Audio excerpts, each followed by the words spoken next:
Every blessing, you have to pay the cost. God will consider your cost. Hata watu wakuombea vibaya, God will consider every cost that you pay. Usikose chakula cha kiroho. Yesu Kristo ninaenda kuhubiri hii neno. Kubali nibariki na nibariki watu hawa. In Jesus name. Na baada ya hayo, ilete utukufu kwako na ilete ukombozi. In Jesus name.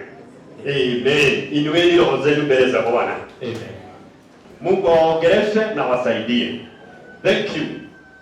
Kunaye wakati Mungu ulipewa jina. Kuna majina mawili.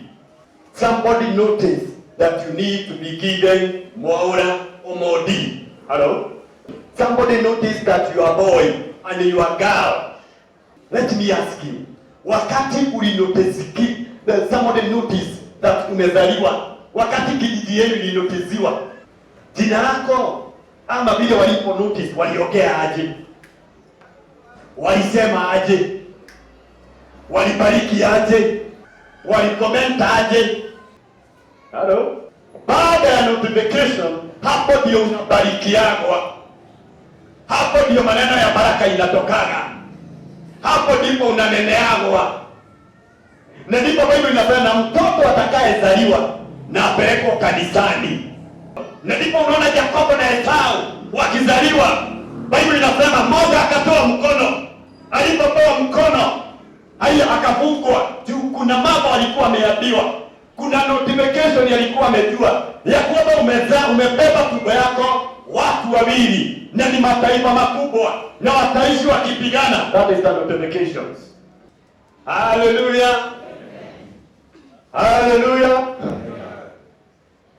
Jina la Bwana lipewe sifa. Amen. Ate huyu vile mnamuona alizaliwa na ule huisi. Huyu vile mnamuonaga alizaliwa na mtu fulani. Na mama yake hakuwa anataka. Those are notifications. Ni lazima ujuage. Tulikasirishana tukazaa mtoto. Na ndipo unaona yeye ndio tangwe. Unaona fulani kulikuwa na stress, kulipigana. Tunakaribia hata kama uko na siri umeficha, unakomboa mtu katika jina la Yesu Kristo. Genesis 27. Kitabu cha Mwanzo mlango 27 mstari wa 19. Kuanzia 17. Amen. Hebu sikilizeni.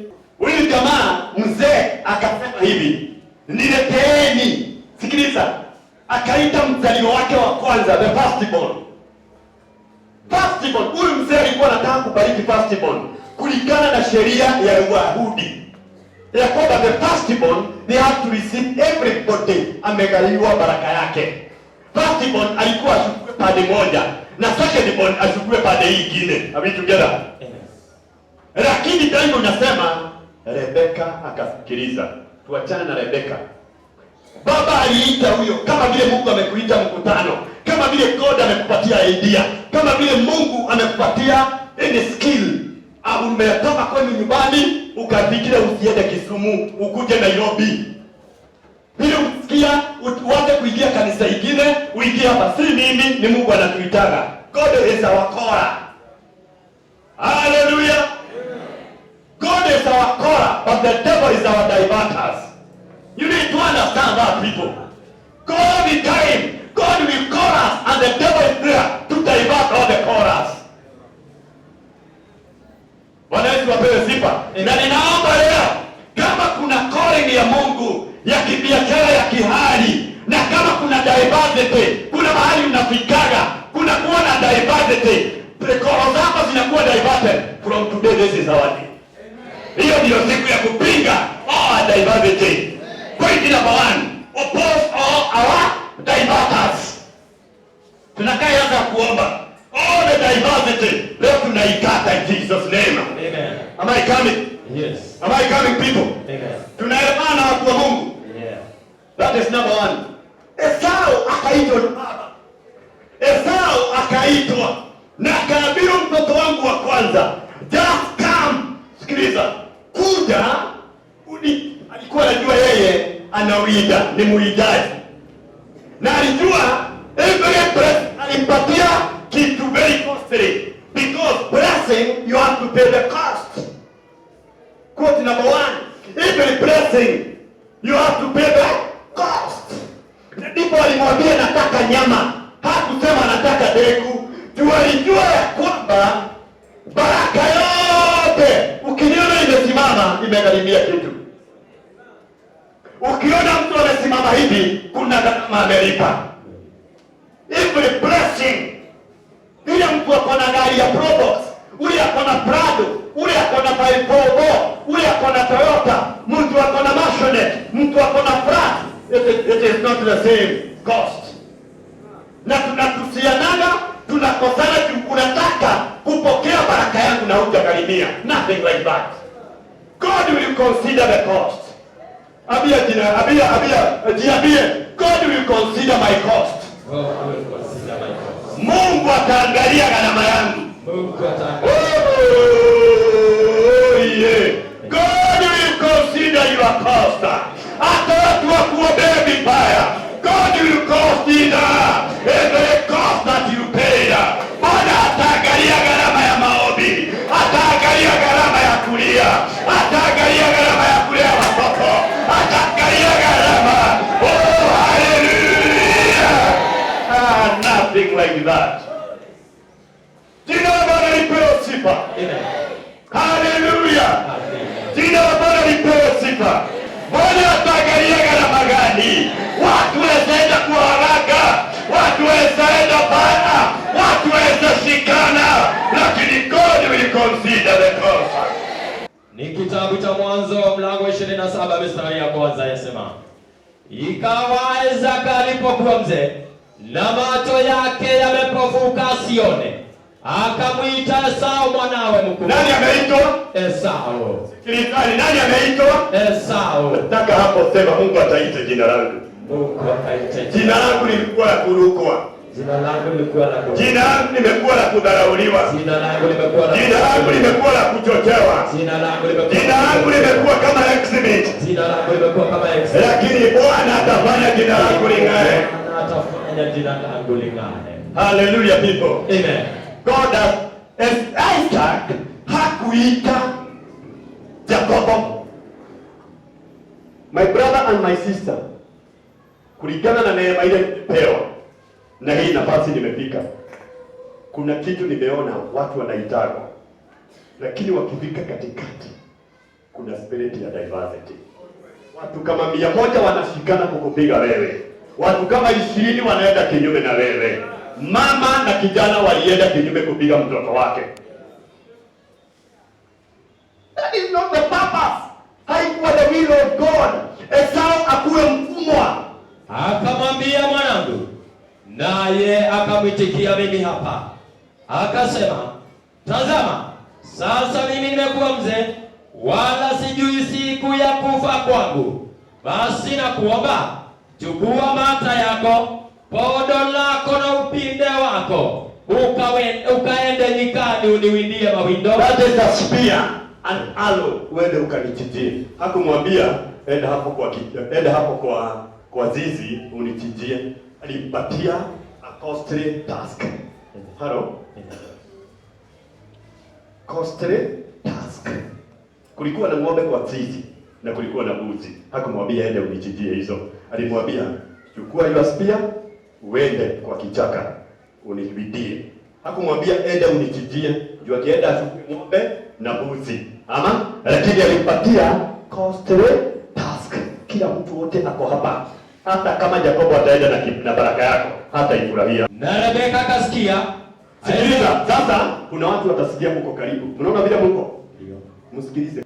Kwa nini watu wanatoroka kwa watoto? Kwa nini mtu anatoroka kwake? Anatoroka when already is approximate. Kwa nini watu wanakukwaza juu uhame? Why? The spirit of Rebecca is rotating. Tunaitaga the spirit of incitement. Spirit of Rebecca inaitaga inciters. You have to understand prayer number 2. Rebecca's spirit inaitaga incitement. Anybody will hear about you, you will incite others. Mtu amesikia promotion yako, mtu amesikia utapewa kitu, mtu amesikia watoto wataenda, kuna spirit inaitaga Rebecca spirit, inciters. Hiyo ndio inaharibiana majina yetu. Tuendelee. Amen. Na Rebeka akasikia Isaka aliposema na Esau mwanawe, basi Esau akaenda nyikani awinde mawindo ayalete. Rebeka akamwambia Yakobo mwanawe akisema, angalia, nimemsikia baba yako akisema na Esau ndugu yako akinena, niletee mawindo ukanifanyie chakula kitamu ili nile. Ninasikia. Hawa watu wanakuja kutupigania. Nasikia bwana yako, nasikia bibi yako, nasikia mtoto wako, nasikia hiyo. Ninasema uangalie. Nasikia huyo vile tunaona huyu. Nasikia pastor anataka kumwekelea mafuta. Nasikia huyo roho wa Mungu. Hivyo ndio ilikuwa na manabii waliosoma. Na kwa tu. Amen. Basi mwanangu, sikiliza sauti yangu kama ninavyokuagiza. Enenda sasa kundini, ukanitwalie wanambuzi wawili waliowema. Ulikuwa na mbuzi kwa zizi ama hakukuwa? Zilikuwa. Mama anasema aje, enda kwa. Lakini baba anasema aje, enda ukaniwindie. Yes. Ulikuwa na mbuzi kwa zizi ama hakukuwa? Walikuwa. Ni kwa nini Isaka anasema enda ukawinde? Because every blessing you need to cost. That is why I'm telling you today, God will consider your cost. Amen. Bwana ataangalia gharama yako. Watu wasimame milioni moja waharibu jina lako. Bwana ataangalia gharama. Watakaye kuja kupiga ndoa yako, kukupiga kazi, kupiga huduma. God of calculation anaangalia gharama. Juu utaandika hapo, God will consider my cost. God will consider. Unapigwa kule, unanenwa kule, God will consider. Let me go step number 2. Tunaongelesha mambo ya jina. Jina lake limeanza kudaivatiwa maazija inaweza. Biblia inasema mama akamwambia, ingia kwa mbuzi, chinja mbuzi moja utegemee. Kwanza ni yeye anamsaidia. Ili kitambo Esau awide alipe gharama, yeye amemuovertake. Na kuambia leo, siku ya leo, tuendapo kutakasa majina yetu, tuendapo kufanya majina yetu ifanye, hata kama walitoa dhabihu, Bwana atakubariki, hautakuwa mtumwa wa mtu. Hallelujah. Amen. Unaiuonaia mopiro kwa wale kwa shiado. Hautakuwa watumwa wa watu. Biblia inasema mama anatayarisha. Juu bibi sinasema ajue kitu mzuri ya kupikia bwana yake. Hata yeye anafanya nini? Anapika. Kijana naye, huyo kijana hakugharimia. Anasaidiwa pale. Anasaidiwa. Chakula sikaiva within a minute. Baada ya kukula, huyu jamaa angeipa gharama ya kushinda akikimbizana na swara. Ule ameshinda akitungwa na miba. Ule ameanguka kwa kichaka, amekuja ujue Izawalia akiwa ameshika swara kwa mabega yake, akaichinja haraka. Hana mtu, mama yake anamwangalia hivi. Kuna watu wanakuangalia, wale walioharibu jina lako, wale waliosema hakuna mahali utaenda. Leo nataka kukuambia, hata kama walikopaleta, hata kama wanafanya, God will consider your cost. Amen.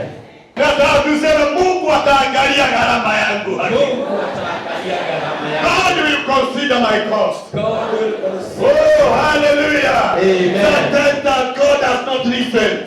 Because sometimes God does not listen to our prayer. He considers the cost. Biblia inasema, imagine mtoto wa boma amekuja ametoa jasho kulipa gharama ya maneno ya baba yake. Si ukijana alikuwa mtiifu? Ndio. Hebu tuangalieni. Si alikuwa obedient?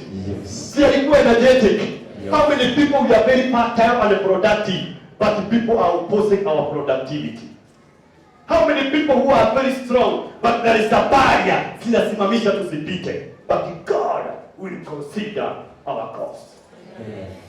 Biblia inasema aliposikia Yakobo amechukua baraka, akasikia Esau ameenda na baraka, Biblia inasema alilia mpaka akakosa nguvu. Kama vile jioni ya leo, kama saa hizi ulilia nasikia, umelia na mtu anakupinga, kuna ufalme unapigana na watu wamekorabo wote. Listen, people are be collaborating against you. People, na hakuna kitu ya mtu umekula, umekimbia mawindoni umeshika, lakini hujakula kitu yao. Watu wamekorabo so that you may down, lakini Jehova Mungu wetu ni nani? Biblia inasema hapo chini. Amen. Ikawa Isaka alipokwisha kubariki Yakobo, na alipokuwa Yakobo ndiyo kwanza ametoka mbele ya Isaka baba yake, mara Esau ndugu yake akaja kutoka katika kuwinda kwake, naye pia amefanya chakula kitamu akamletea babaye. akamwambia baba yake, babangu, naondoke ale mawindo ya mwanawe ili roho yako inibariki. Isaka baba yake akamuuliza, nani wewe? Sikiliza. Akasema, God bless you. Quote there, underline the word, wewe ni nani? Watu wengi mnakaa hivyo.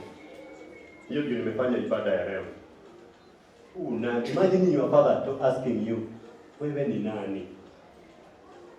Imagine umepeleka candidate, umefanya kila kitu. How many people are mkutano wa leo? Underline the word, wewe ni nani? Who are you? Umeshasikia? Unikumbuki pastor. Unikumbuki boss, ni mimi niliimplement hapa. Unikumbuki tulikuwa tunasoma na wewe. Unikumbuki, sime ndio unasahaulika.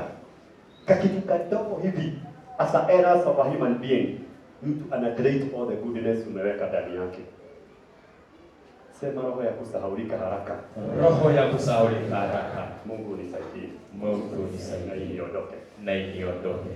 Naomba usisahaulike kama Isaka haraka, kama mtu anaitwa Esau haraka. Baba amemtuma enda ukaleta, because the name imetepewa lifunikwe. Unafanyia vizuri, recommendation inaandikiwa watu wengine. Today is the day that sisi Bwana atatusaidia. Baada ya hapo alilia. Amen. Akasema, mimi ni mwana wa Esau, mzaliwa wako wa kwanza. Ameanza introduction, it waste a lot of time. Ama? Yes. Kweli ama si kweli? Tumeishi katika Genesis about introduction. Tunaanza kuintroduce. Haya nataka kukwambia kitu. No! Tumekataa in Jesus name. Amen. Akasema, ni nani basi yule aliyetoa mawindo akaniletea? Nami nimekwisha kula kabla hujaja wewe, nikabariki, naam, naye atabarikiwa. Esau aliposikia maneno ya babaye, akalia kilio kikubwa cha uchungu sana. God bless you. Kama vile jioni ya leo, kuna mtu amelia miaka 10, miaka 6, kilio ya uchungu. Akalia kilio ya uchungu. Alipolia kilio ya uchungu, akauliza baba yake, "Ndio unaka ningedadima au na hata kadogo utanibariki?" Sikiliza. Juu ya gharama, that is why I'm telling you, the cost ile umelipa itafanya uendelee. Esau hata kama alienda mawindoni, alilipa gharama. Baraka ile alibarikiwa naye, aliambiwa hivi, utakaye tia bidii. Sikiliza. Amen. Isaka akamwambia, Isaka baba yake akajibu akasema, angalia, penye manono ya nchi patakuwa makao yako, na penye umande wa mbingu unaotoka juu, kwa upanga wako wewe utaishi, nawe utamtumikia nduguyo, na itakuwa utakapoponyoka, utalifunja kongwa lake katika shingo yako. Amen. Sikiliza, amepewa condition. Sikiliza. Underline the word nitaponyoka. Amepewa grace ya kuponyoka. Aliambia utakaye tia bidii. Utakaa mahali pale lakini utakaa kama ukichunga vitu. Utakaa mahali ukuwe mtetezi. Wewe utakutana kitu unabarikiwa. Utakaa na upanga. Upanga ni nini? You must be very hardworking. Na utakaye fanya hardworking, utatoa nira. Hello? Amen. Hallelujah. Amen. The yoke in the hands. Hapo ndio imesema. Na utakaye ponyoka, ndio utatoa nira katika shingo. Ndio utakuwa free. You must be very hardworking. Kuna watu hapa watakuja wainue mikono, ni uzao wa Yakobo. Lakini kuna wengine lazima wakae hapa wakifuka na kuomba. Nao hawatakuwa watumwa when you become a very hardworking person. Hallelujah. Amen. Wacha kushinda ukiteta hata mimi sifananani na nani. Yaweza kuwa hiyo nasema na kutoka hapo ndio utaponyoka akabarikiwa. Hata kama alilia alipewa condition. Ndio uponyoke, jina lako liponyoke, usiitwe slave, uitwe servant. Ukue working.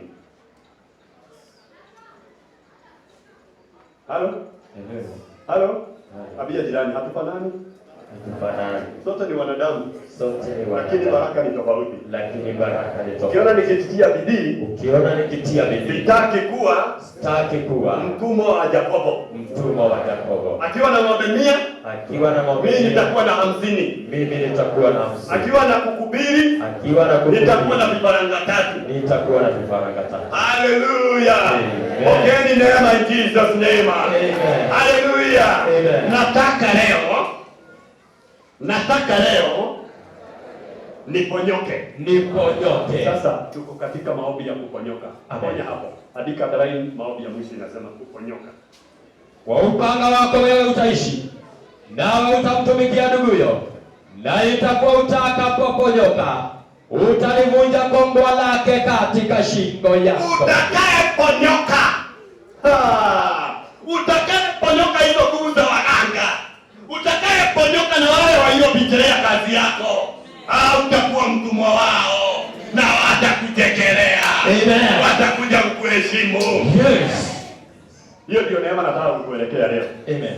Na hivi ndio na ndipo unaona Ayubu na yeye anaomba aponyoke.